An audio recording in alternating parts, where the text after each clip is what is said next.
Assalamualaikum warahmatullahi wabarakatuh.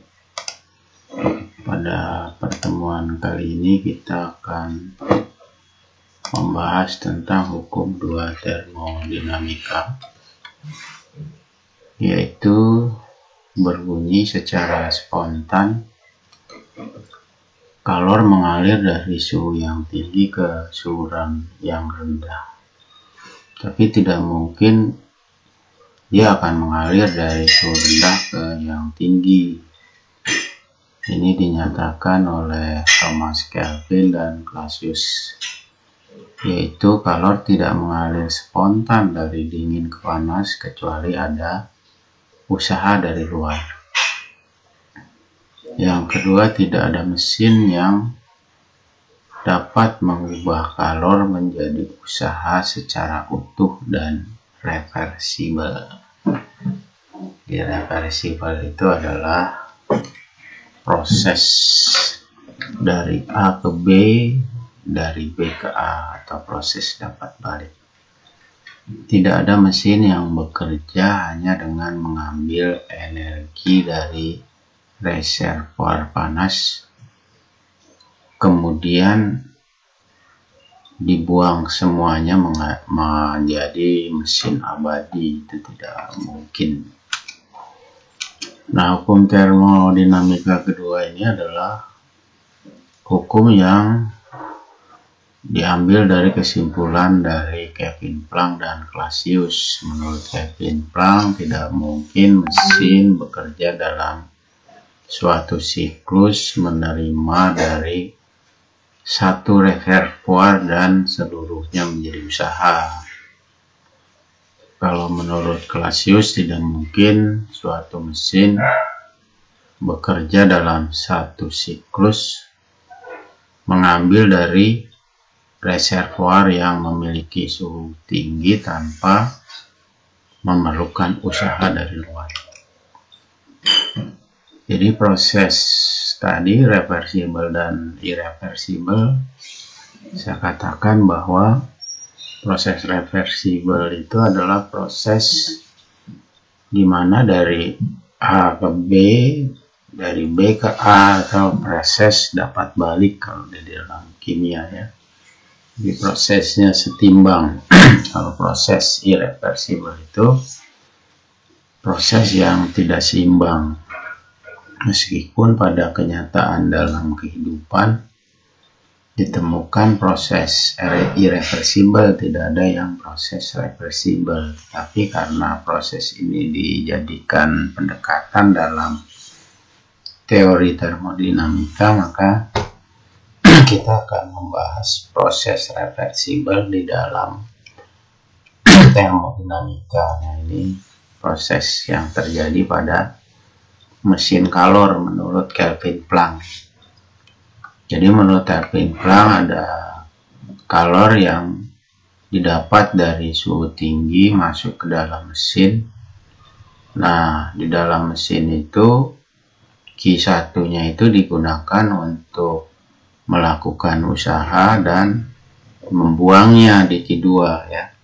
Jadi contohnya adalah mesin mobil atau motor. Jadi ini ada misalkan nih motor diberi bahan bakarnya itu nanti dipergunakan untuk bekerjanya mesinnya bekerja, maka motornya bergerak dengan kecepatan tertentu, tetapi tidak mungkin seluruh energi di Q1 ini semuanya jadi usaha, ada yang dibuang, yang berupa polusi udara itu di knalpot.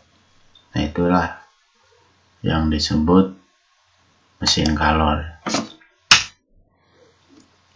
Nah, pada mesin kalor itu ada siklus Carnot ya. Mesin kalor itu mesin Carnot, ini rumusnya, di mana mesin Carnot ini ada proses isotermal dan adiabatis nih, seperti ini grafiknya, ini rumusnya.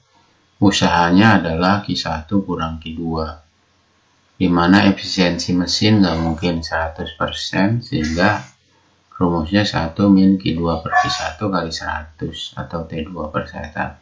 Nih, seperti ini ya, Q1 kalor yang diberikan pada sistem, Q2 kalor yang dilepas oleh sistem, B usaha yang dilakukan sistem, dengan eta di sini adalah efisiensi mesin. Siklus yang berikutnya adalah mesin oto. Mesin oto itu adalah mesin yang berupa proses adiabatik dan isotermal. Ini grafiknya, ini langkah-langkahnya, ini efisiensinya. Ada langkah hisap, pemampatan, pengapian, langkah daya, dan langkah pembuangan katup. Ya seperti itu, mirip-mirip. Nah ini mesin diesel juga sama, prosesnya adalah proses adiabatik dan isobarik. Ini hisap, kompresi, tenaga dibuang. Ini grafiknya seperti ini, tinggal kamu baca aja di buku. Yang selanjutnya adalah mesin pendingin menurut Clausius. Sistem mengambil kalor nih Q2 dari reservoir suhu rendah nih, dan melepaskan kalor Q1 ya ke tinggi. Jadi pada sistem dilakukan usaha. Ya kenapa di dalam mesin pendingin ini di belakangnya itu mesin suhunya tinggi, nanti T1. Contohnya lemari es atau AC. Ini adalah rumusnya eta P atau K. Kalau ini Q per W, Q2 per Q1 kurang Q2, T2 per T1. Nah ini rumus untuk ya mesin pendingin seperti itu ya. Nah, contoh-contohnya, contoh dari reversible, ledakan bom, korosi atau pengaratan. Ini contoh sebuah mesin Carnot, efisiensinya 40%. Ini eta 1 40%. Suhu tingginya 800 Kelvin. Ditanya suhu tinggi jika efisiensinya 50% dengan syarat suhu rendahnya tidak berubah. Maka cari dulu suhu T2-nya dengan rumus eta 1 sama dengan 1 min T2 per T1 kali 100%. Sehingga T2 nanti kita dapatkan 480 Kelvin. Baru memasukkan rumus yang kedua untuk yang 50%. Maka didapatlah suhu tinggi yang kedua, yaitu 960 Kelvin. Nah, ini contoh berikutnya, yaitu suhu tingginya 600, suhu rendahnya 300, kalor Q1-nya 500 kJ, dicari Q2. Nah, cari dulu efisiensinya pakai rumus yang ada suhunya, dapat 50%. Setelah itu cari dulu pakai efisiensi yang ada Q-nya nih, Q2 per Q1. Maka dapat nanti Q2 250 kJ. Seperti itu.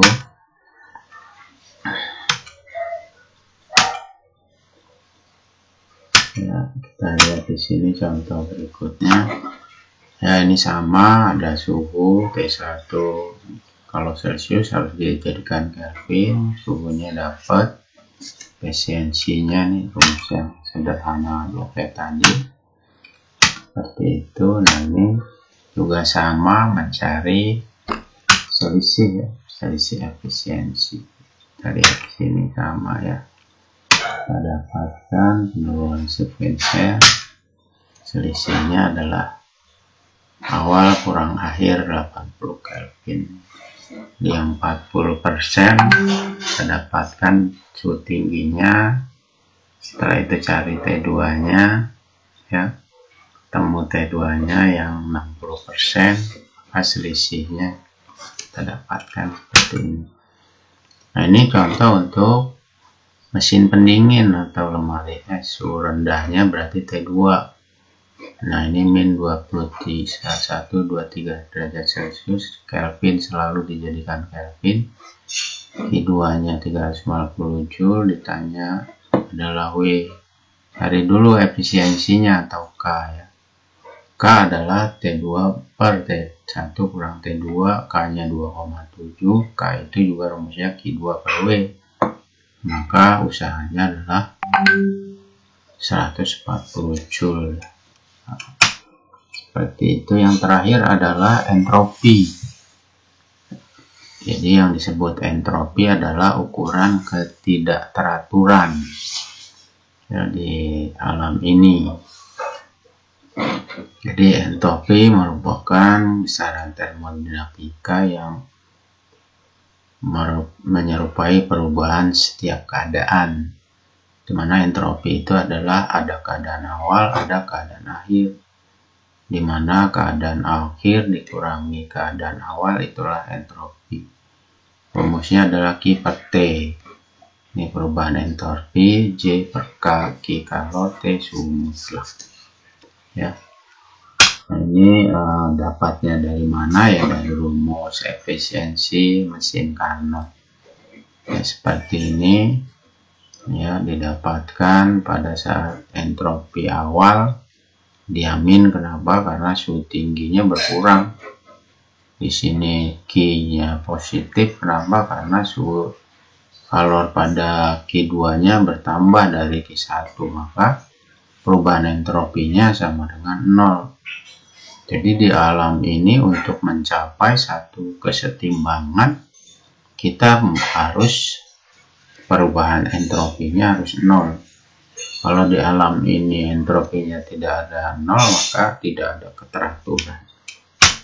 Ini sekedar contoh suatu sistem kalornya 60 kJ, suhunya 27 dijadikan Kelvin, maka kita dapatkan di sini adalah perubahan entropinya Q per T dapat ya. Ini 60.000 per 300 ini Joule ya, bukan K. Jadi itulah hukum termodinamika yang kedua. Terima kasih. Silakan diskusi mandiri dan kuisnya, dan bab ini telah habis. Wassalamualaikum warahmatullahi wabarakatuh.